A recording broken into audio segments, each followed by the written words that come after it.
Hello students, আমি এক্সারসাইজের অ্যান্সারগুলো already গ্রুপে লিখে দিয়েছি, তো সেগুলো যারা করেছো মিলিয়ে নাও, আর যারা পাঠিয়েছো তাদেরটা আমি দেখে দিচ্ছি। তো ঠিক আছে, আজকে গ্রামারটা পড়াবো বলেছিলাম। পেজ 56-এর মানে টম লুজিসের ট্রুথের যে গ্রামার পোর্শনটা আছে সেই গ্রামারটা করাবো। তো গ্রামারে একদম প্র্যাকটিস করার আগে আমরা একবার দেখে নিই যে কীভাবে কী করতে হবে। তাহলে পেজ 56-এ দেখো, তোমাদের গ্রামারি নিউজ যেটা দেওয়া আছে, সেট 1 সেট 2 করে দেওয়া আছে। ওখান থেকে বলেছে অ্যাসার্টিভ থেকে interrogative, assertive R interrogative.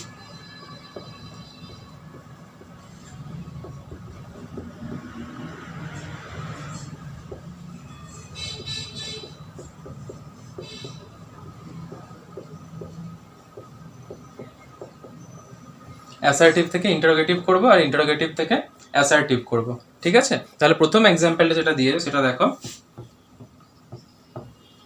Tom is dyeing.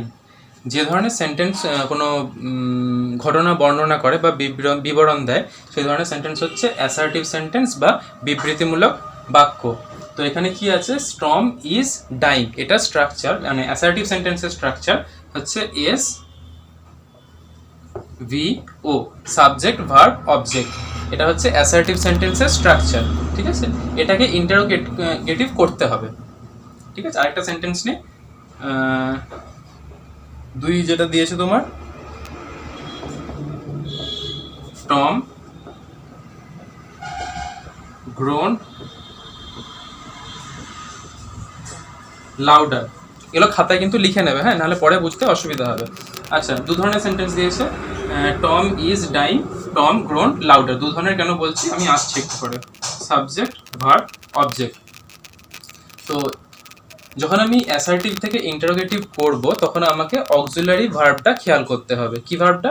Auxiliary ভার্বটা। অক্সিলারি ভার্ব কি? প্রেজেন্ট টেন্সে হচ্ছে am, is, are, has, have, এগুলো হচ্ছে প্রেজেন্ট টেন্সের অক্সিলারি ভার্ব।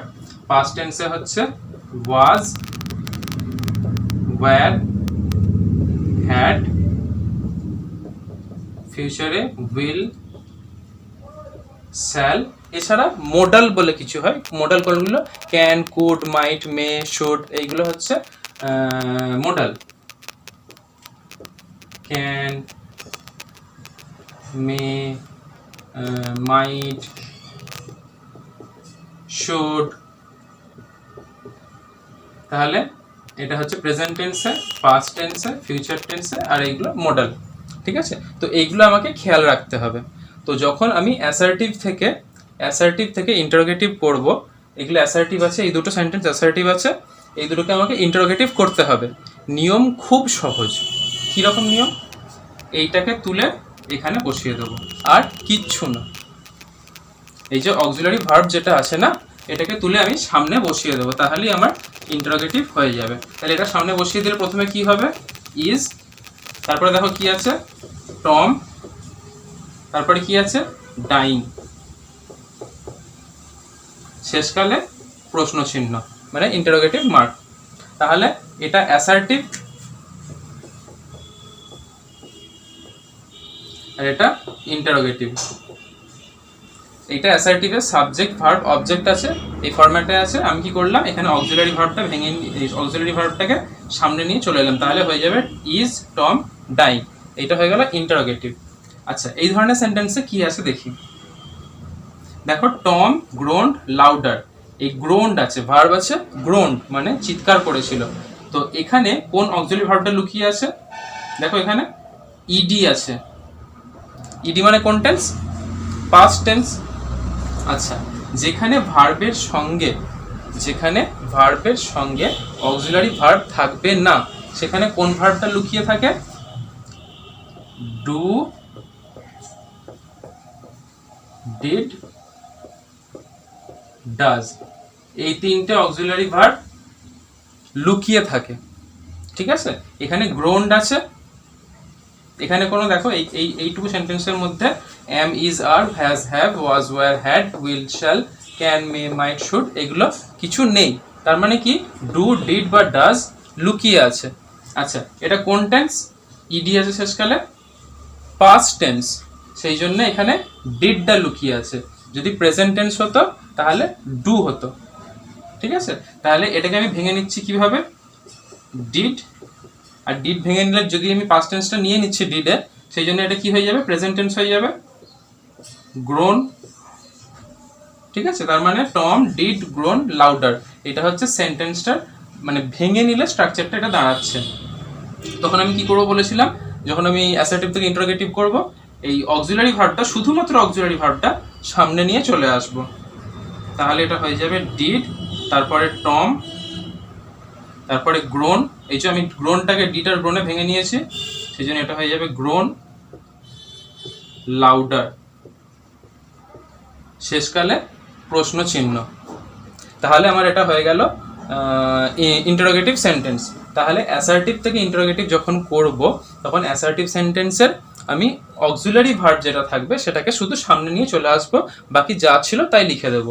যদি কোনো ক্ষেত্রে আমি দেখি যে অক্সিলারি ভার্ব পাচ্ছি না, তার মানে কি ডু, ডিড বা ডাজ লুকিয়ে আছে। প্রেজেন্ট টেন্সে ডু বা ডাজ লুকিয়ে থাকে, আর পাস্ট টেন্সে ডিড লুকিয়ে থাকে। তো আমি এখান থেকে কি করেছি, ভার্বটাকে ভেঙে নিয়ে ডিড করে নিয়েছি, তারপর কি করেছি, এটাকে যে প্রেজেন্ট ফর্মটা লিখে দিয়েছি, দিয়ে এই ডিডটা শুধু সামনে নিয়ে চলে এসেছি, বাকি টম ছিল টম বসিয়ে দিয়েছি, এটা গ্রোন হয়ে গেছে সেখানে গ্রোন বসিয়ে দিয়েছি, লাউডারটা লাউডার বসিয়ে দিয়েছি।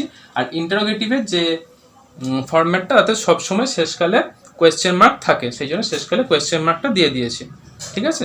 এখন এটা বললাম, এরপরে আমি কি বলে প্র্যাকটিস করার সময় তখন আরেকবার দেখবো যে কিভাবে কি হচ্ছে। আমি একবার করে বলে দিই।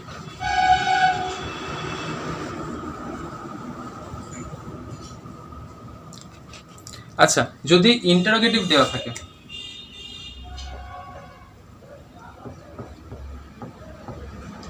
আর দে লাফিং, যদি ইন্টারোগেটিভ দেওয়া থাকে, তোমাকে বলে অ্যাসার্টিভ করতে। আমাকে অ্যাসার্টিভে কি থাকছিল, এরকম থাকছিল, আমি এটাকে তুলে এখানে দিয়ে দিচ্ছিলাম, আর ইন্টারোগেটিভে এরকম থাকবে, আমি এটাকে তুলে এখানে দিয়ে দেবো, মানে 1 2, এখানটাও দেখা যায় না, চকচক করছে নিশ্চয়ই। মানে অ্যাসার্টিভ সেন্টেন্সে 1 2 3 থাকছিল, আমি কি করছিলাম, 2টাকে সামনে নিয়ে চলে আসছিলাম, তাহলে 2 1 3 হয়ে যাচ্ছিল, এরকম হচ্ছিল। আর ইন্টারোগেটিভে কি হচ্ছে, 1 2 3 যদি থাকে, তাহলে এইটা এখানে চলে আসবে, 2 1 3, এইরকম হয়ে যাবে। মানে অ্যাসার্টিভ সেন্টেন্স কি করছিলাম, এটাকে এখানে নিয়ে চলে আসছিলাম, আর ইন্টারোগেটিভ সেন্টেন্সের ক্ষেত্রে কি করব, এটাকে এখানে নিয়ে চলে যাব, এইটুকুই। তাহলে দেখো, এটাকে যদি আমি শেষকালে মাঝখানে নিয়ে চলি, প্রথমে কোনটা আসবে, দে, আচ্ছা, তারপরে এটাকে এখানে নিয়ে যাবো বলেছি, তাহলে আর লাফিং যা ছিল তাই বসে যাচ্ছে, আর এইটা ইন্টারোগেটিভ থেকে অ্যাসার্টিভ করার সময়, অ্যাসার্টিভে তো প্রশ্ন মার্ক হয় না, ফুল স্টপ হয়, তখন এটা ফুল স্টপ করে দেবো। হলো? একবার বোঝার চেষ্টা করে দেখো, নাহলে যখন প্র্যাকটিস করবো, এক্সারসাইজটা প্র্যাকটিস করবো যখন, তখন আবার তো বলবো। আচ্ছা, যদি এখানে অক্সিলারি না থাকে, যদি ডু ডিড ডাজ থাকে, তখন কি করবো দেখি, did she study math, did she study math, সে কি ম্যাথ পড়েছিল? আমি কি বলেছিলাম যে অক্সিলারি ভার্বটা এখান থেকে ভাঙবো, 2 নম্বর সেন্টেন্সের ক্ষেত্রে ভেঙে নেবো, আর এখানে কি করব, আমি এটা এখানে জুড়ে দেব। তাহলে প্রথমে আমার এটা চলে আসছে, she ডিড আর স্টাডি, ডিডটা পাস্ট টেন্সে আছে আর স্টাডিটা প্রেজেন্ট টেন্সে, তাহলে ডিডটা যখন এখানে চলে যাবে, এটার পাস্ট টেন্স হয়ে যাবে, স্টাডির past tense studied, she studied math, এটা হয়ে গেল। একবার আমি আগে যখন এর আগের বার যেটা করলাম সেটা একবার করে দেখো, কি করছিলাম, দে আর লাফিং, এটা অ্যাসার্টিভ আছে, এটাকে যদি ইন্টারোগেটিভ করতে হয় তাহলে আমার এইটাকে সামনে নিয়ে আসতে হবে, দিয়ে বাকি দুটো বসে যাবে। আর অ্যাসার্টিভ যদি ইন্টারোগেটিভ করতে হয়, এটাকে আমি ভেঙে নিচ্ছি, ডিড আর স্টাডিতে ডিডটা সামনে বসে যাচ্ছে, বাকি যা ছিল তাই বসে যাচ্ছে।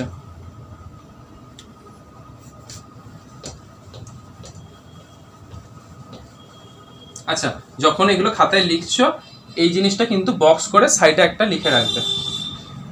তোমাদের অ্যাসার্টিভ আর ইন্টারোগেটিভটা মোটামুটি একবার বললাম।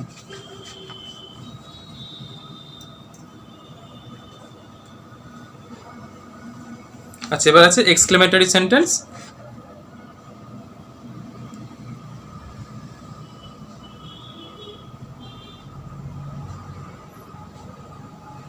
অ্যাসার্টিভ থেকে এক্সক্লেমেটরি আছে।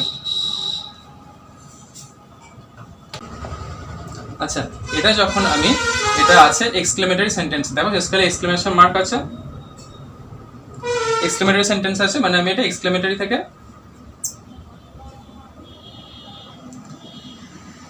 থেকে অ্যাসার্টিভ করছি। Tom, what a shock you gave me, তুমি আমাকে কি ভয়টাই না পাইয়ে দিয়েছো। তখন এটা করতে গেলে কি করতে হবে, টম যেটা বলে ডাকছিল সেটা প্রথমে লিখেই দিচ্ছি, টম। আচ্ছা, অ্যাসার্টিভ সেন্টেন্সের স্ট্রাকচারটা কি বলেছিলাম, এস ভি ও, তাই না? তাহলে এস হচ্ছে সাবজেক্ট, সাবজেক্টকে আমি কি করে পাবো, আমি কে দিয়ে প্রশ্ন করব। কে, টম কে শক দিয়েছে, শকটা কে দিয়েছে, ইউ তুমি দিয়েছো, ইউ। তারপরে কি করব, ভার্ব কি করেছে, দিয়েছে, গেভ মি এ, আর এই যে হোয়াট আছে এটাকে আমি কি করব, গ্রেড করে দেব।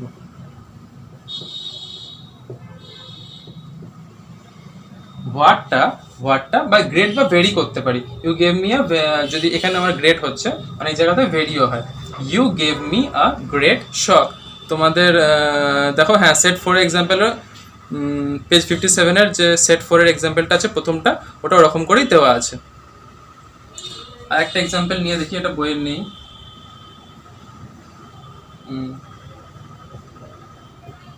How beautiful it was, how beautiful it was, এটা কি সুন্দর ছিল। হাউ বিউটিফুল ইট ওয়াজ, এটা কি সুন্দর ছিল। তো এটাকে আমি কে বা কি দিয়ে প্রশ্ন করছি, কে বা কোনটার কথা বলা হয়েছে এখানে, ইট, এটার কথা, ইট। তারপরে ভার্ব, ভার্বটা কি আছে এখানে, ওয়াজ। আর হাউ বিউটিফুল আছে এখানে, এটা হয়ে যাবে ভেরি।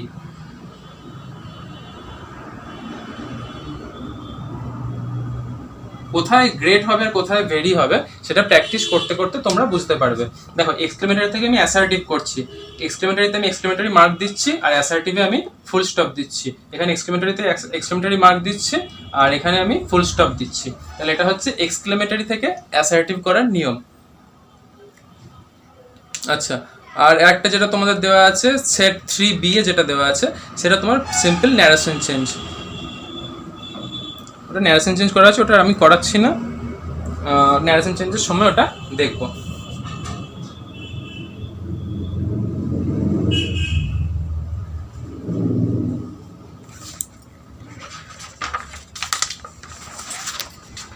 আচ্ছা, অ্যাফার্মেটিভ আর নেগেটিভও দেওয়া আছে তোমাদের, ওটা একবার দেখি।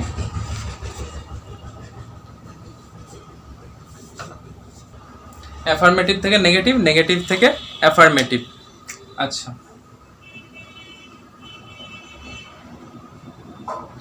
তোমাদের বইয়ের এক্সাম্পল,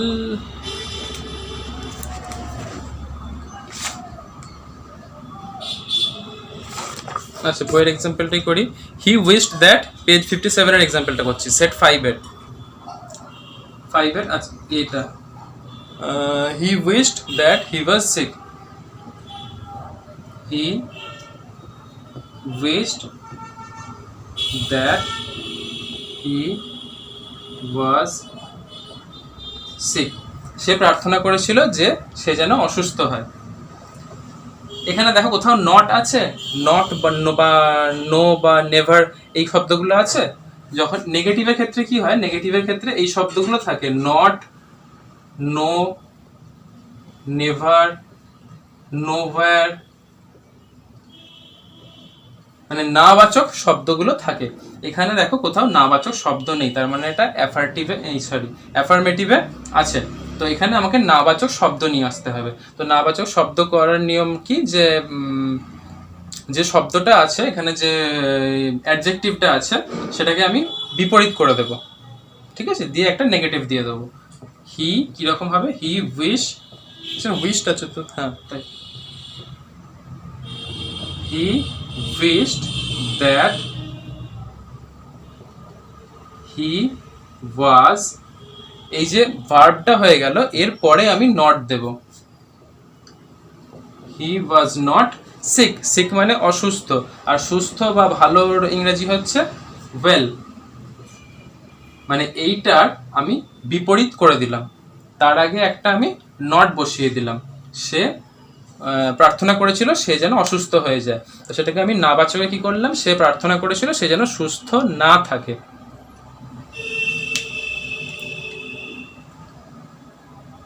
আচ্ছা, বি এরটা দেখো কি বলেছে, Tom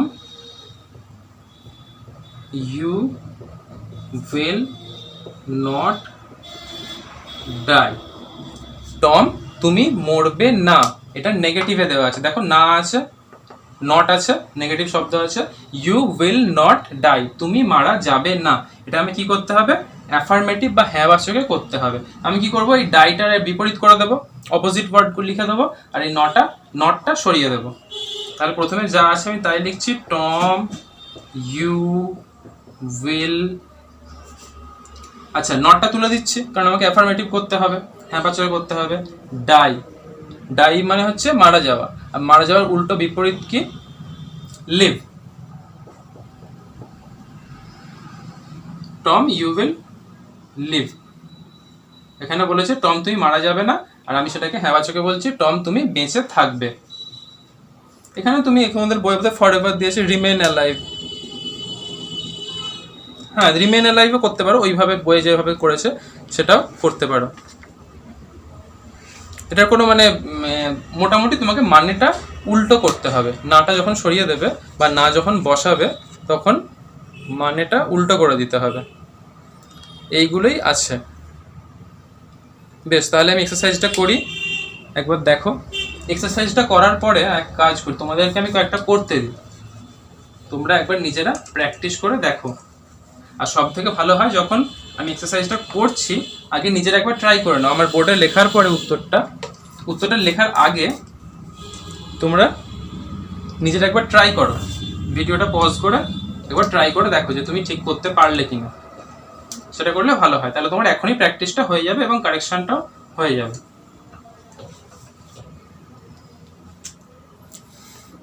Rafiq was running fast, exercise 4 এর 8টা করছি।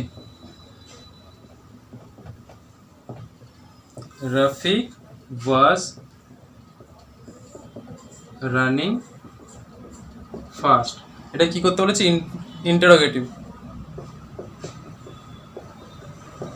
ইন্টারোগেটিভে করতে বলেছে। তো তোমরা যারা নিজেরা চেষ্টা করবে তারা ভিডিওটা পজ করে চেষ্টা করো নিচে, আমি উত্তরটা করছি। রফিক ওয়াজ রানিং ফাস্ট, এটা আমার দেওয়া আছে অ্যাফার্মেটিভে, এটাকে আমাকে ইন্টারোগেটিভ করতে হবে। ইন্টারোগেটিভ করার নিয়ম কি বলেছি, কিচ্ছু না, শুধু আমি যে অক্সিলারি ভার্বটা আছে সেটাকে সামনে তুলে দেবো, একদম প্রথমে অক্সিলারি ভার্বটা লিখে দেবো, ওয়াজ রফিক রানিং ফার্স্ট, শেষকালে ইন্টারোগেশন মার্ক। তাহলে আমার একটা অ্যাসার্টিভ ছিল, এটাকে আমি ইন্টারোগেটিভে করে নিয়েছি। কি করে করলাম, শুধু এই অক্সিলারি ভার্ব যেটা আছে, দেখো এখানে ওয়াজ আছে, এগুলো অক্সিলারি ভার্ব, তো ওয়াজটাকে আমি সামনে বসিয়ে দিয়েছি, আর কিচ্ছু করিনি।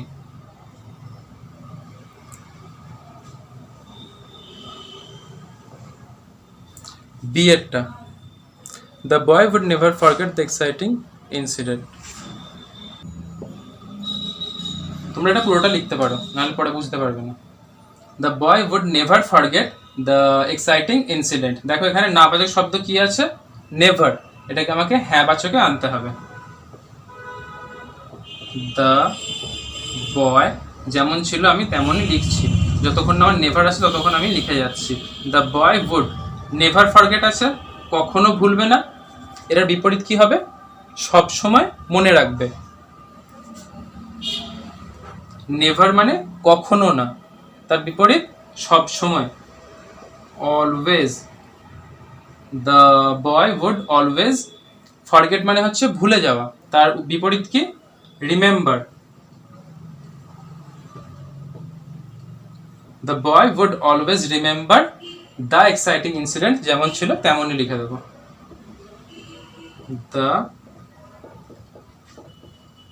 এক্সাইটিং ইনসিডেন্ট, সেই উত্তেজক বা উত্তেজনামূলক ঘটনাটি। We had a wonderful time last evening, আমরা গত সন্ধ্যাতে একটা খুব সুন্দর সময় কাটিয়েছিলাম। এটাকে আমি কি করতে পারি, হোয়াট দিয়ে করতে পারি।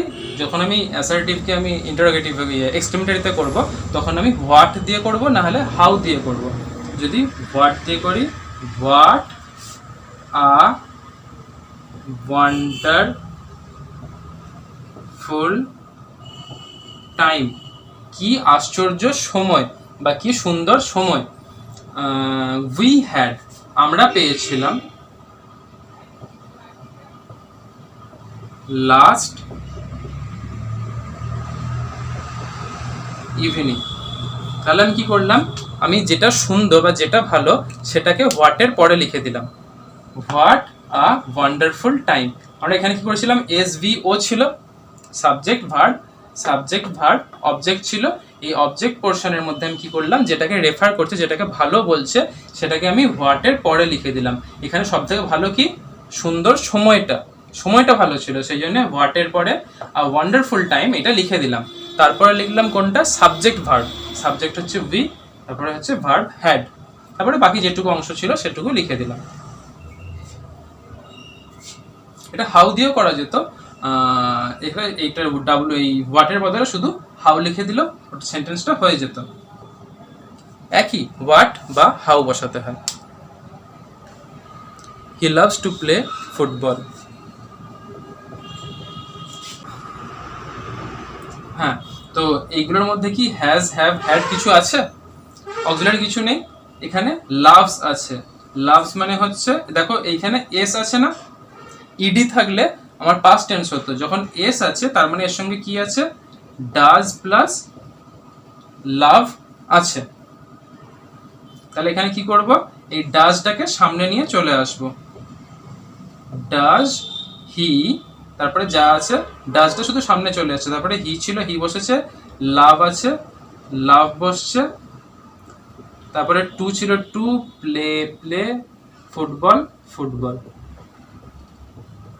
এইটা হয়ে গেল আমার ইন্টারোগেটিভ সেন্টেন্স। হয়েছে? হয়নি এখনো, কারণ শেষকালে আমি প্রশ্নবোধক প্রশ্ন চিহ্নটা দিইনি। তাহলে ইন্টারোগেটিভ সেন্টেন্স করার সময় সবসময় খেয়াল রাখবে প্রশ্ন চিহ্নটা যেন দিয়ে রাখো। এমন নয় যে ওটা সবটাই করলাম দিয়ে তারপরে আমি প্রশ্ন চিহ্নটা দিলাম না, তাহলে সেটা ভুল হয়ে যাবে।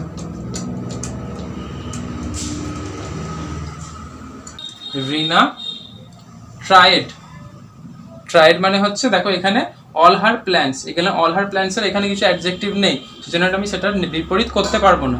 তাহলে এই ভার্বটারই বিপরীত আমাকে করতে হবে। ট্রাইড মানে চেষ্টা করেছিল, তার বিপরীত কি, চেষ্টা করেনি বা চেষ্টা করেনি এমনটা নয়, চেষ্টা করেছে এমনটা নয়। Rina did not leave any of her plans untried। এটা একটু শক্ত হলো, এটা মানেটা বুঝে করতে হবে।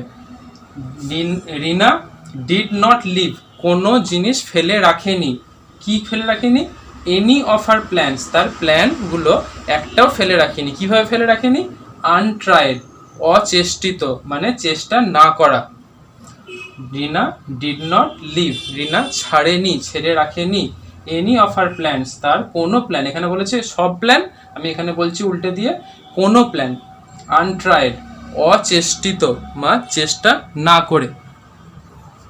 নেগেটিভ করার সময় নিয়মের থেকে তোমাকে মানেটা বুঝে করতে হবে বেশিরভাগ সময়তে।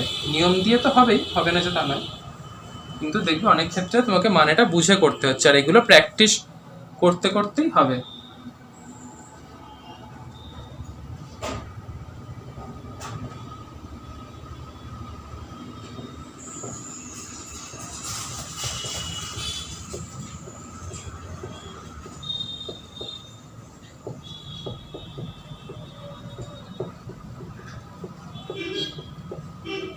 শাট দ্য ডোর রবিন। রবিন দরজাটা বন্ধ করো রবিন। দেখো এখানে সেন্টেন্সটা শুরু হচ্ছে ভার্ব দিয়ে। ভার্ব দিয়ে যে সেন্টেন্সটা শুরু হবে সেটা হচ্ছে ইম্পারেটিভ সেন্টেন্সের উদাহরণ। তোমাদের এখানে আগে দেওয়া নেই, ওইটা দেখলাম না দেখিয়েছে। তো এটা হচ্ছে ইম্পারেটিভ সেন্টেন্সের উদাহরণ। যে বাক্য ভার্ব দিয়ে শুরু হবে, ক্রিয়াপদ দিয়ে শুরু হবে, সেটা হচ্ছে ইম্পারেটিভ সেন্টেন্স। মানে আদেশ, অনুরোধ, এই ধরনের সেন্টেন্স যেগুলো। তো শাট দ্য ডোর রবিন, রবিন দরজাটা বন্ধ করো রবিন, এটা কি করতে হবে? অ্যাসার্টিভ করতে হবে। অ্যাসার্টিভ করতে হলে কি করতে হবে? আমাকে সাবজেক্ট, ভার্ব, অবজেক্টে আনতে হবে। ঠিক আছে, এই ক্ষেত্রে এখানে কি আছে? ইউ আছে। ইম্পারেটিভ সেন্টেন্সে প্রথমে সবসময় ইউ থাকে, সেই জন্য ইউটা মানে সবসময় দ্বিতীয় পুরুষকে মানে সেকেন্ড পার্সনকে বলা হয়, সেই জন্য ইউটা সবসময় উজ্জ্ব থাকে। তাহলে এটাকে করতে হবে SVO, এই স্ট্রাকচারে করতে হবে। তো এখানে করার ইম্পারেটিভ সেন্টেন্সকে অ্যাসার্টিভ সেন্টেন্স করার নিয়মে সবথেকে সহজ নিয়ম যেটা, সেটা হচ্ছে যে ভয়েস চেঞ্জ করে দেওয়া। ঠিক আছে, you are ordered to shut the door। দেখো ইউ সাবজেক্ট হয়ে গেছে, আর অর্ডার্ড ভার্ব হয়ে গেছে, অবজেক্ট পার্টটা। ইউ আর অর্ডার, তোমাকে অর্ডার দেওয়া হচ্ছে টু শাট দ্য ডোর, কমা দিয়ে রবিন। এগুলো কিছু নিয়ম যেগুলো তোমার নিয়মের বাইরে নিয়ম, এগুলো ব্যতিক্রম টাইপের। তো এগুলো প্র্যাকটিস করতে করতে বা নিজে যখন তুমি সেন্টেন্সের মানেগুলো বুঝতে পারবে, তখন এই ধরনের সেন্টেন্সগুলো করতে পারবে। মানে এই সেন্টেন্সটা এগুলো একটু শক্ত ধরনের সেন্টেন্স। তো প্রথমে নিয়মের মধ্যেই করবে, তারপরে দেখবে এরকম একটা দুটো যেগুলো এক্সেপশন, যেগুলোকে বলে ব্যতিক্রমী যে সেন্টেন্সগুলো, সেগুলো এরকম করে মানেটা বুঝে করতে হয়। আচ্ছা, ভিডিও অনেক লম্বা হয়ে গেছে, আজকে আমি আর করছি না, এক্সাম্পল দিচ্ছি না তোমাদের। দেখছি আমি এক্সাম্পল হয়তো গ্রুপে দিয়ে দেবো, বা এই ধরনেরই আরেকটা এক্সাম্পল নিয়ে আরেকটা ভিডিও বানাবো। এইটুকুই থাক আজকে। আর এটা খাতায় লিখে নিও, এইটা খাতার এক সাইডে লিখে বক্স করে নিও। ঠিক আছে, চলো পরের ভিডিওতে দেখা হচ্ছে।